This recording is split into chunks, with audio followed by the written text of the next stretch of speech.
শারদীয় দুর্গাপূজা উপলক্ষে বেনাপোল বন্দর দিয়ে টানা ৫ দিন বন্ধ থাকবে দুই দেশের আমদানি রপ্তানি বাণিজ্য। তবে স্থলবন্দর দিয়ে পাসপোর্টধারী যাত্রীদের যাতায়াত থাকবে স্বাভাবিক। সকালে বেনাপোল বন্দরের ডেপুটি ডিরেক্টর সজীব নাজির বন্ধের বিষয়টি নিশ্চিত করেছেন। চিঠিতে বলা হয়, আসন্ন দুর্গাপূজা উপলক্ষে ৯ অক্টোবর থেকে ১৩ অক্টোবর পর্যন্ত ওই ৫ দিন আমদানি রপ্তানি কার্যক্রম বন্ধ থাকবে। ১৪ অক্টোবর থেকে যথারীতি আমদানি রপ্তানি বাণিজ্য কার্যক্রম পুনরায় শুরু হবে। টাকা চুরির জন্য যদি আমার গলায় জুতার মালা পরাইতে হয়, তাহলে আমার শালীর সাথে প্রতারণা করার জন্য তোর ফাঁসি হবে। দুলা ভাই, আপনার তো ঘর জামাই বইলা একটা পরিচয় আছে, আমার তো তাও নাই।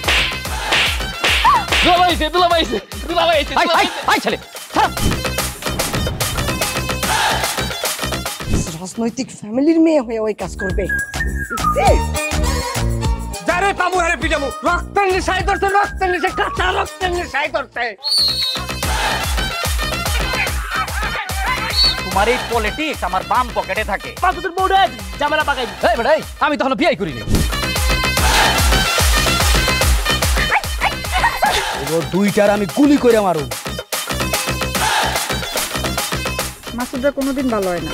আপনার পোশাক দেখে কিন্তু আপনার তালুকদার বংশের লোক মনে হয় না আব্বা, আপনার মনে হয় যে আপনি ফকির বংশের লোক।